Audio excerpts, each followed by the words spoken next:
Hi, second grade students. Today's story is from Knowledge 3, Lesson 9, called Thermopylae, The Persians Strike Again.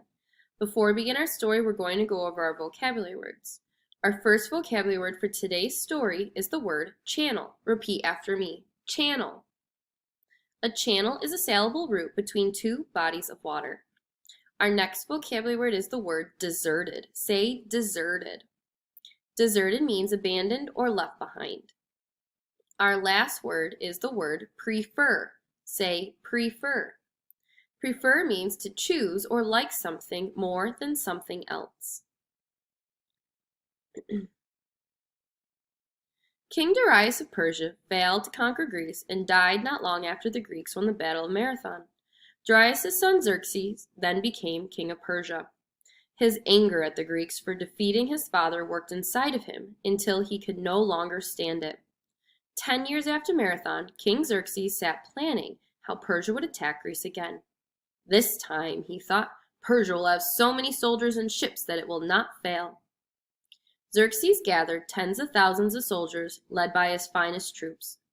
Even Xerxes, however, did not have enough ships to carry that many men to Greece by sea. "We will go over land from Asia and down into Greece," he commanded.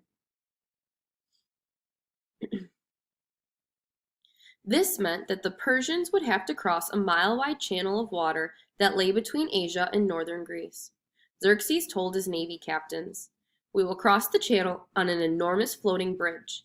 Spread out your ships in rows and tie them together. Then lay wooden platforms across the space between the ships over which my army can pass." Xerxes' vast army succeeded in crossing the decks of 600 ships and moved into Greece. There they faced another difficulty: Greece's high mountains. To avoid having to travel over these mountains, Xerxes led his army south along a narrow strip of dry land near the eastern coast of Greece called Thermopylae. At the other end of this narrow pass, the Greeks were waiting for him. The Greeks knew that Xerxes' army could not spread out to its fullest width to attack here, for there was simply not enough room in the narrow pass between the mountains and the ocean. Instead, here a smaller army might have a chance to win. With most of the city-states working together, the Greeks had sent 10,000 men to block the Persian march. Led by the Spartan king Leonidas, the Greeks took up positions across the full width of Thermopylae. Leonidas told his soldiers, "The longer we can hold the Persians here, the more time it gives the other Greeks to prepare for battle." With the fate of their families always in their minds, Leonidas and his soldiers waited. Leonidas knew that farther south an Athenian leader named Themistocles was rushing to draw together a fleet of navy ships. Themistocles was sure that the war would be won at sea, for as he had told the other Greeks, "The Persians may force their way into Greece, but Xerxes cannot keep bringing food and other supplies to his men here by land. It simply takes too long. So if we control the sea, the Persians will eventually have to go home." Leonidas and his Spartan soldiers had to hold Xerxes at Thermopylae long enough for the Athenian fleet to get into position. Soon the Persians reached the place where the Greeks blocked the pass. Xerxes sent a message to the Greeks warning them to surrender and ask for mercy. He wrote, "I command so many archers that their attack of arrows will block out the sun above you." To this, one of the Spartans jokingly answered, "Fine, we prefer to fight in the shade anyway." After waiting for 4 days for the Greeks to surrender, the furious King Xerxes gave word for his Persian armies to attack. However, just as the Greeks had predicted, only a small number of Persian soldiers could fit into the narrow pass at once, so their great numbers did not help them. Leonidas and the Greeks drove back one attack after another. Then one of the Persian officers said to Xerxes, "O great king, a Greek who lives near here offered to lead us to the Greeks through another pass in the mountains, if you will pay him enough gold." Xerxes smiled grimly. "Good. Have him lead half our men along the other path so that we can come out behind the rest of the Greeks." The Persians began to move back so they could take their other route, but Leonidas of Sparta saw what was happening. Quickly meeting with the other Greek leaders, he commanded, "Take your men safely away from here. I will remain behind with 300 of my best Spartan fighters, and we will force the Persians to take the other long way around." But this is very dangerous for you and the other 300 men, another officer protested. Once the Persians come through the other pass, they'll circle around and attack you from behind. You will be caught between the two Persian forces. Leonidas turned to one of his Spartan officers. What do you think? His friend shrugged. We are Spartans, he said, and that was all, and that was enough.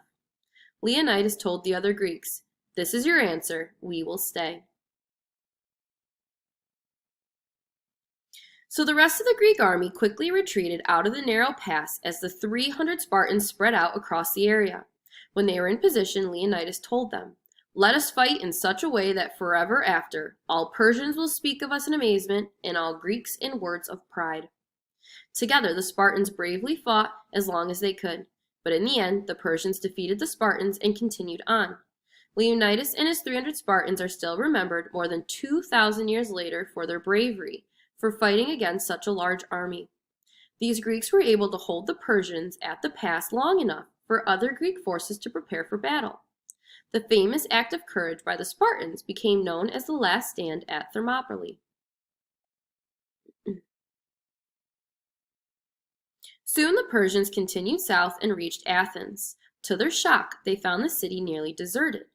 Meanwhile, Themistocles, the Athenian navy commander, had moved all of the Greeks nearby into an area including an island called Salamis. When Xerxes realized this, he sent for his navy from Persia. Sail over here and attack Salamis, he ordered.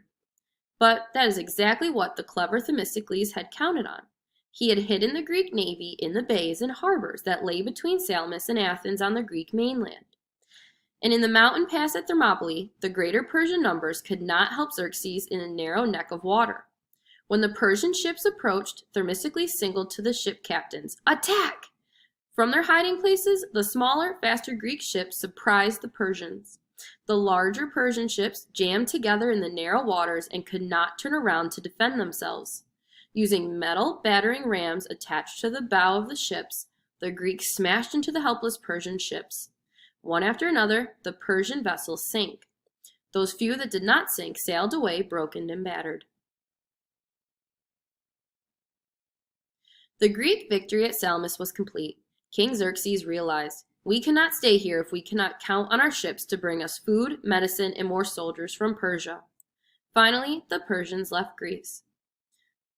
There would be only one more land battle the following year, which was won by the Greeks, but nothing compared to the heroic stand by the Greeks at Marathon, Thermopylae, and Salamis.